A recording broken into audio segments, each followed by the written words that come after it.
Hello! Welcome back to the next installment of the Soundhouse Relationship Checkup. So today we're going to talk about managing conflict. So this is a big one, so pause and get something to take notes if you need to, but we have a lot to cover today. So managing conflict covers lots of different things. The first one is accepting your partner's influence. Now, so early on in relationships, a lot of times we kind of naturally ask for our partner's opinion, or we listen to what they say, right? Like, we value what they have to say. But again, over time, and it can be a lot of what I said yesterday, a lot of little things that built up that we maybe start to not value their opinion. Maybe they gave us bad advice one time and we took it, and so now we resent them and we don't trust what they have to say. But a lot of times what I see and what I've experienced is that we don't want to necessarily accept our partner's influence in our lives. And so that really can become a tumultuous thing and can create conflict. So I think that's probably why that's one of the main things listed under managing conflict, is getting to the place where you can accept your partner's influence over your life. Now, that could be taken a lot of ways that I'm not intending it to be taken, but valuing their opinion, talking through things. Maybe there's an area that you're not good at that your partner is good at. A silly example of that in our house is geography. I know nothing about geography. My husband's really good at it. He took an AP geography class. I don't know why that's a thing, but he did. So, there's certain topics in our relationship that I default to him, or I'm like, hey, tell me what you think about this. So that's an example of how I do it well. There's lots of how I don't do it well. But just try and think about, are you accepting your partner's influence in your life? So that's the first thing. The second thing is dialoguing about problems. I have some bad news. 70% of arguments are not solvable. That sounds awful. The first time I heard that, I said, that's wrong, right? That's got to be switched. No, only 30% of arguments are solvable. 70% are things like, do you say pajamas or pajamas? It's a recent conversation in our house. What do you call the red can that's fizzy and sugary? Coke? Pop? Soda? What if it's Dr. Pepper? Is it still Coke? Right? So some of those kinds of arguments are really just differences in how you were raised, how you see things, your worldview, and aren't something that you're necessarily going to change your mind on. I'm never going to say pajamas, because every time I do, it sounds weird, and I'm like, wait, why did I say it that way, right? So what happens is, a lot of times we engage in these conversations and we end up getting gridlocked, right? And that's where no one's making progress, no one's moving, and that's a problem, because now you're stuck. It's like being stuck in traffic, right? You're just stuck. There's nowhere to go. So you have to recognize, what are the problems that are solvable and what are the ones that aren't? And on the ones that aren't, how do you have a conversation about them? So dialogue about problems without it getting gridlocked. The next one is practice self-soothing. Now that's a good segue into what we call the 4 Horsemen. The 4 Horsemen are the 4 primary conversation styles that John Gottman saw in the Love Lab.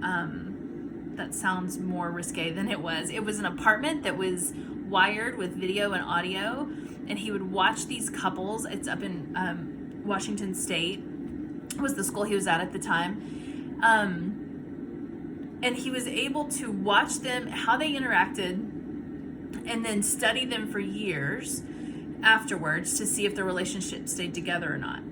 These are the 4 things that happened in relationships that broke up, that they were able to label, put words on, And so I actually teach this not even as a conflict issue. I teach this as just basic communication, because I think these things, I think we all have one or two of these that are our go-to, not even just with a partner. It could be with a parent, a friend, a kid.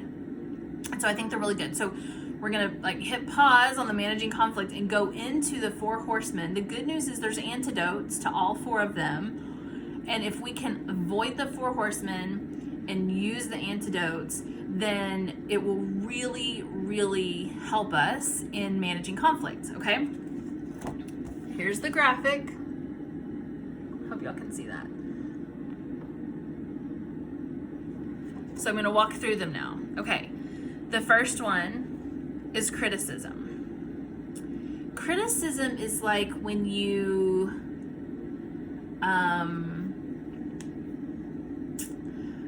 are critical of the person, and maybe you make it like a character assassination. And so instead of you didn't take out the trash last night, is everything okay? It's, you're so lazy, you didn't even take the trash out last night. See the difference? The antidote for criticism is a gentle startup. So 98, I think, % of conversations will end how they begin. If you start a conversation nice and calm and relaxed with a gentle tone, the conversation will end that way. If you start a conversation attacking, loud, yelling, screaming, coming at it that you're right and everyone else is wrong, conversation's not going to end well. So a gentle startup means like starting from a place of, maybe I don't have all the information. Maybe I need to ask more questions instead of just assuming that something is wrong with the other person. So I hope that makes sense. Number 2 is defensiveness. Personal favorite of mine. Shouldn't be, but I'm good at this one. So defensiveness is just what it says. Like, you get defensive at everything. And so it can be blame shifting. That's what I'm good at. I'm good at like, oh yeah, well I wouldn't have done that if you wouldn't have done this, right? Not helpful.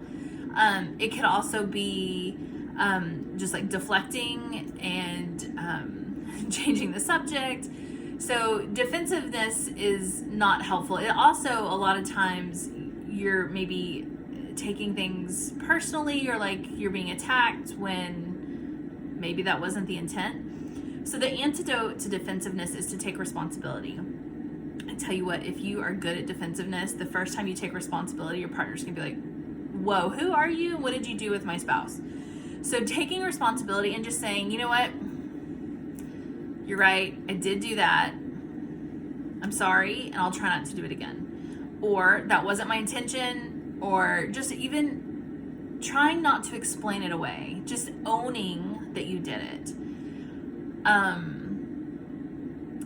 Oftentimes, again, speaking from experience, even just when you start to give the excuses, that will escalate the situation more than if you just say, I'm sorry, I didn't do it. Or I totally did that. And just end it, right? So consider that. Just take responsibility.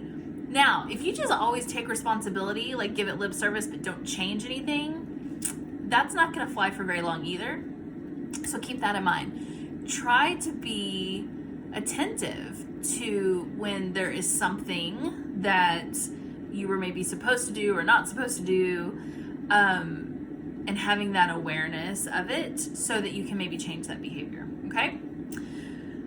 The third one is contempt. Contempt has the highest indicator for divorce. Contempt is the most toxic of the 4 horsemen. It is by far the worst. Contempt is exactly what it sounds like. It's when you start to have contempt for your partner. So this is like sneering, looking down on them, looking, I think if you like look up images for contempt, it's like some guy like looking down his nose at someone. So, I often use these hand symbols, and talking to my couples, but like, so a marriage is supposed to be equal power, right? So child, parent, absolutely there's a power differential. Employee, employer, there's a power differential. But with spouses, we're supposed to be equals, right? Well, contempt starts to slide in when you start to kind of look at your spouse as less than you. And that's a problem, right? I think everyone would agree that that's not how it's supposed to be, and it's very toxic. There are studies that tie contemptuous experiences to communicable diseases. So like if you're in a really contemptuous relationship where contempt is being spewed at you, there's a good chance you're getting sick a lot. So anyways, the antidote for contempt is describing your own feelings and needs and not describing your partner. So thinking about like the I statements and not your partner, not the where you're looking down on them, but more like, hey, I really like it when you do this, right? So you're making it about yourself and what you need and want, and not looking down on them. I hope that makes sense. The last one is stonewalling. I feel like stonewalling gets a bad name, but I think it's because it's never two people that stonewall that marry each other, right? I don't think. I've never seen it. So stonewalling gets the name from like you just build a wall, you just shut down, you run away. Not necessarily a bad thing. The reason it gets a bad rap is because people who stonewall tend to not come back to finish the conversation, and that's really annoying to the people who are married to those people. So the key with stonewalling is the reason you're feeling that need to shut down is because you're being overstimulated, right? So you're probably, and you can feel this, like your pulse will go up. My ears get red and hot, right? Because I'm getting anxious. Maybe your blood pressure goes up, but you're getting what they call flooded. And so your fight or flight is usually kicking in, and the flight part is what's happening, and that's why you feel stonewall. This can also happen when people fight. Like that's not the stonewalling. That's just they're using their fight or flight in a different direction. But the stonewalling, so they're like, I need a break. And the therapist will tell you, take a break. You probably need about 30 minutes to go calm down. You need to bring yourself back down. And you do that. The antidote is self-soothing. And so you need to go calm down so that you can come back and have the conversation when you're calm, when you're not flooded, when your pulse rate isn't over 100, right? Like you need to take that time to do that. The key is that you have to come back. That's, I think, the kicker is people like, oh, my therapist told me I could take a break from this argument. Yes, and you have to come back to finish the conversation, because then that's not fair for the other partner who is trying to resolve something. So I hope those make sense. Those are the 4 horsemen and their antidote. Self-soothing, let me just speak on that because that is one of the, in the little house, it does talk about self-soothing. That's going to be, usually it is taught to us by our primary caregiver, and it's something that we learned to do that helped us soothe. So if you think about like babies, some like a pacifier, right? And that the sucking is soothing for them. My youngest hated pacifiers. She had a blanket that she would rub. She's a little bit more tactile.